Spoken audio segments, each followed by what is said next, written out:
네, 안녕하십니까. 창업사령관입니다. 2024년도 예비 창업 패키지 본 사업이 공고되었고요. 본 사업 공고문 K-스타트업 홈페이지에 지금 공고되어 있는데 공고문에 대해서 설명드리는 시간을 갖도록 하겠습니다. 우선 한 2주 전에 이제 창업중심대학 예비 창업자 지원 사업 공고가 떴었죠. 창업중심대학 예비 창업자 지원 사업과 예비 창업 패키지는 일종의 비슷한 레벨이라고 보시면 됩니다. 한번 공고문을 한번 살펴보도록 하겠습니다. 사업 목적은 혁신적인 기술 그리고 사업 모델, 비즈니스 모델을 보유한 예비 창업자의 성공 창업을 지원하며 양질의 일자리를 창출하는 게 사업 목적입니다. 간혹 제 유튜브에 질문들을 많이 하세요. 기존 어떤 뭐 빵집을 운영하고 있는데 이게 예비 창업 패키지 지원 사업에 선정될 수 있는지 신청할 수 있는지 그런 질문을 많이 주십니다.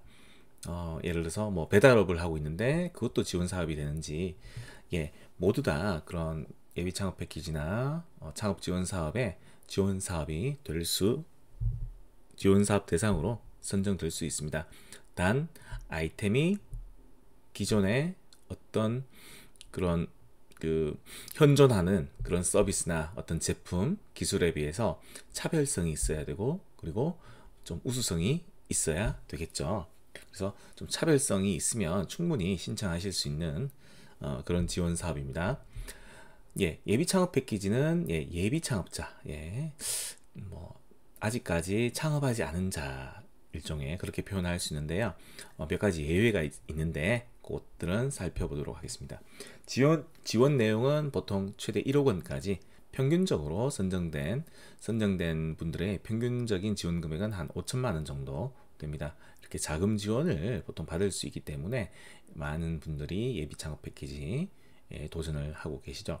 그리고 기타 주관기관 뒤에서 설명드리겠는데 주관기관에서 운영하는 어떤 창업 프로그램에 이렇게 참여하실 수 있는 혜택을 받을 수 있습니다.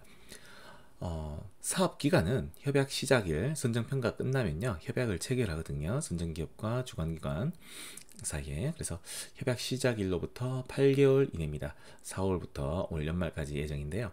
창업중심대학 사업 같은 경우는 10개월 이내였죠. 예비창업 이번에 본사업 같은 경우는 8개월 이내입니다. 그리고 선정 규모가 확실히 창업중심대학 예비창업자 지원사업보다 훨씬 늘었습니다. 총 930명 내외이고요.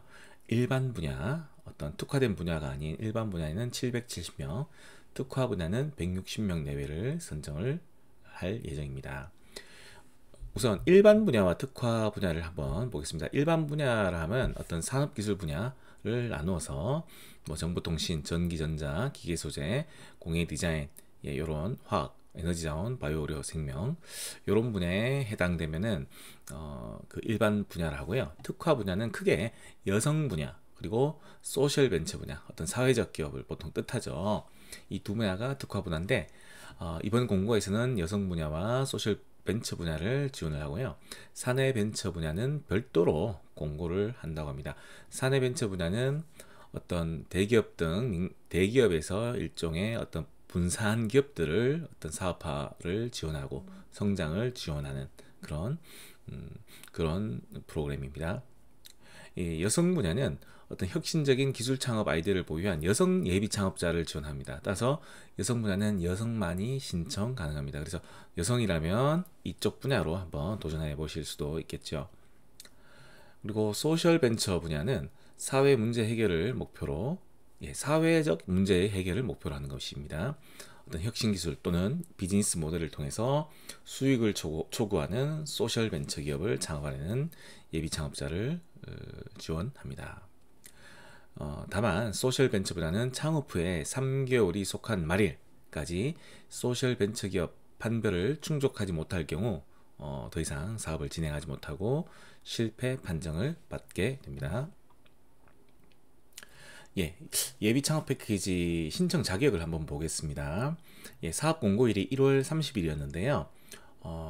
그 신청자 명의의 예비 창업자 신청자 명의의 사업자 등록 및 법인 설립 등기를, 그러니까 한 번도 사업을 회사를 만들어 보지 않은 자들이 신청할 수 있습니다. 단 예외가 있네요. 부동산 임대업을 해왔던 경우는 신청할 수도 있습니다. 그러니까 부동산 임대업만 어떤 창업을 했던 경우는요. 그러나 법인인 경우는 아니고요. 개인 사업자여야 합니다. 개인 사업자 대표는 가능합니다. 그런데 만약에 개인 사업자가 아니고 어떤 법인 사업자는 불가입니다. 부동산 임대업을 법인 형태로 해왔으면 안 됩니다. 네. 네. 그리고 부동산 임대업 영유기업 대표 같은 경우는 개인 사업자, 직원을 고용하지 않고 그 1인이 운영해왔던 부동산 임대업을 영위해왔던 그런 개인 사업자는 해당되고요. 협약 종료일 2개월 이전까지, 그러니까 아까 12월 말이었죠. 그래서 2개월이니까 10월 말까지 이종업종 제품 및 서비스를 영위하는 법인 사업자로 창업이 가능한 경우에 하나여 신청이 가능하다고 합니다. 즉 부동산 임대업 말고 이종업종으로 제품 및 서비스를 영위하는 그런 법인 사업자 창업이 가능하면 신청을 할 수 있다는 것입니다. 예, 사업자 등록증상에 부동산 임대업 이외에 타업종을 복수로 영위하고 있는 경우는 신청이 불가합니다. 자, 그리고 신청 자격 요건에 추가로 사업 공고일 기준으로 최근 1개월 이내, 1월 1일부터 1월 30일이겠네요.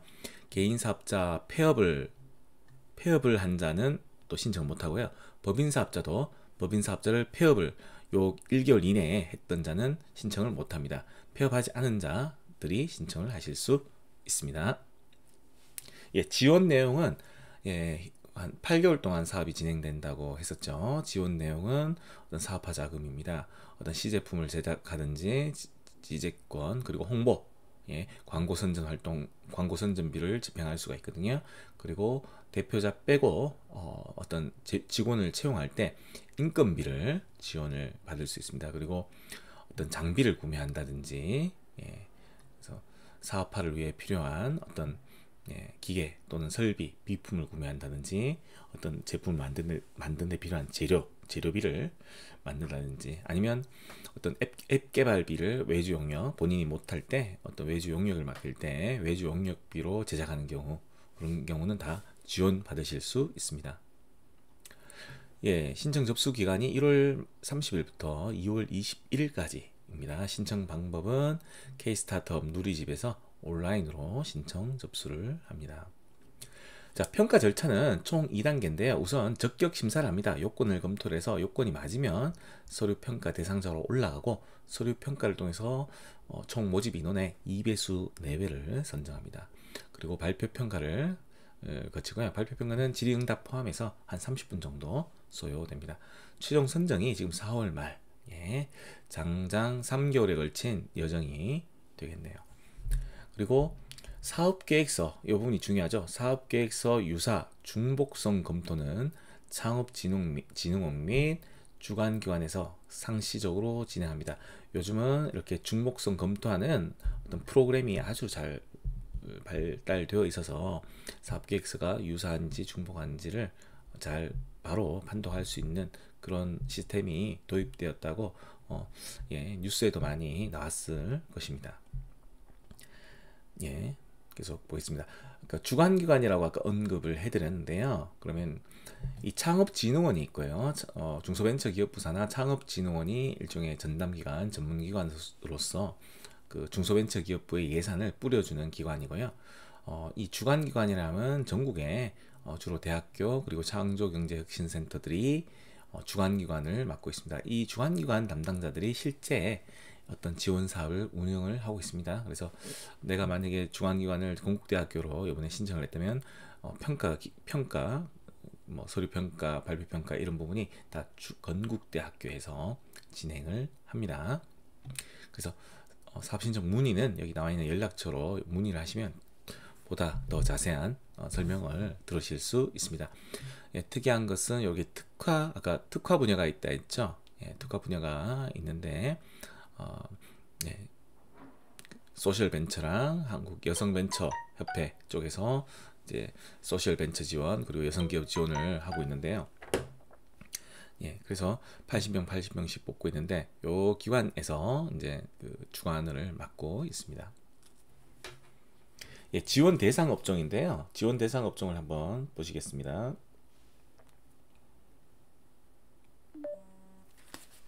예, 당연하죠. 일반 유흥주점업, 그 다음에 무도 유흥주점업, 그리고 사행시설 관련된 운영업은 제외 대상 업종입니다. 그리고 신청 제외 대상으로는 여러 가지 금융기관으로부터 채무 불이용으로 규제 중인 자, 그리고 국세 또는 지방세 체납 중인 자죠. 그리고 또 특이한 것이 예, 중소벤처기업부의 창업사업화 지원사업. 창업사업화는 연구개발 사업의 반대말이라고 보시면 됩니다. 창업사업화, 연구개발 말고 R&D 말고 창업사업화 지원사업이라는 네이밍을 붙입니다. 그런 창업사업화 지원사업 중에서 부침3 예창패, 그리고 초창패, 창업도약 패키지, 창업성공 패키지, 청년창업사관학교, 창업성공 패키지, 글로벌 창업사관학교, 창업중심대학에 이미 선정됐던 분들은 신청을 못한다는 얘기입니다. 그리고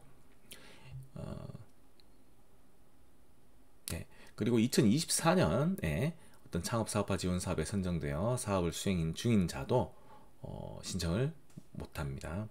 붙임 사에 나오니까요. 한번 살펴보도록 하겠습니다. 후반부에. 예, 서류평가 가점 및 면제 대상인데요. 가점은 크게 의미는 없습니다. 제 유튜브를 좀 시청하신 분들은 가점에 대해서는 제가 크게 이제 물론 이런 이력을 쌓는 자기가 어떤 대표자의 이력을 한 줄 한 줄 써나갈 수 있는 경력은 확보할 수 있죠. 여기 예를 들어서 CS 혁신상을 수상하거나 하면은 근데 평가 과정에서는 크게 가점이 특히 이런 예비 창업 패키지 사업에서는 가점이 크게 당락에 영향을 주는 경우는 저는 거의 본 적이 없었던 것 같습니다. 네. 그리고 서류평가 면제는 중요하죠. 왜 서류평가가 참 통과하기가 어렵습니다. 어떤 여러분들이 평가위원을 설득할 때 작성한 서류만을 보고 평가원들이 이해하기가 어렵거든요. 발표 평가에서는 말로써 직접 뭐 이렇게 소통하면서 심사위원들이 오해하고 있는 부분을 바로바로 풀 수가 있는데 서류 평가는 한번 쓰여진 글을 가지고 이렇게 뭐 이렇게 오해를 풀 수 있는 방법도 없고요. 그래서 서류 평가가 상당히 어렵습니다. 통과하기가 아무리 기술력이 좋아도 이 서류 평가는 이제 떨어진 사례가 많았습니다. 서류 평가 면제 대상자로는 K-스타트업 왕중왕정 진출자 그리고 혁신사 창업스쿨 우수교육생 2단계 통과하면 서류평가 면제를 받습니다. 큰 혜택인데요. 이렇게 많은 분들이 이렇게 혜택을 받지는 않죠. 예, 그래서 자기가 서류평가 면제 대상이 아니더라도 뭐 낙담할 필요는 없다고 생각합니다. 예, 그리고 발표평가는 30분 정도 내외 발표를 하고요. 예, 발표는 한 15분, 질의응답 15분 정도 합니다. 그리고 우선 선정 대상자가 있죠. 이렇게 예비 창업 패키지에 우선적으로 선정 대상자를 정해놨는데요. 이분들도 발표는 참여해야 됩니다. 왜냐하면 정부 지원 사업비 배정을 해야 되거든요. 배정을 하는 게 이게 뭐냐면 예를 들어서 한 주관기관에서 30명을 뽑는다 했을 때 뭐 1등은 최대 1억 원 주고 그 다음에 순위에 따라서 2그룹, 1그룹, 2그룹, 3그룹 이렇게 그룹에 순위별로 이렇게 그룹을 나누어서 차등으로 정부 지원금을 배정합니다. 뭐 최고 1등은 뭐 1억 원, 예를 들어서 2순위 그룹은 뭐 7천만 원, 뭐 3천만 원, 5천만 원, 뭐 3천만 원 이런 식으로 배분을 하는 과정을 거칩니다. 우선 선정 대상자가 어떻게 되는지 한번 볼까요?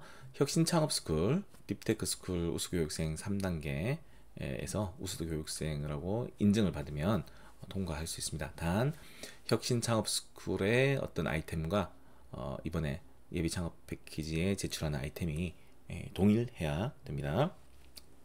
그리고 K-스타트업 왕중왕전 대상 수상자도 우선 선정 대상이 됩니다. 물론 CES에서 라스베가스죠. CES에서 최고 혁신상을 수상한 자도 우선 선정 대상이 됩니다.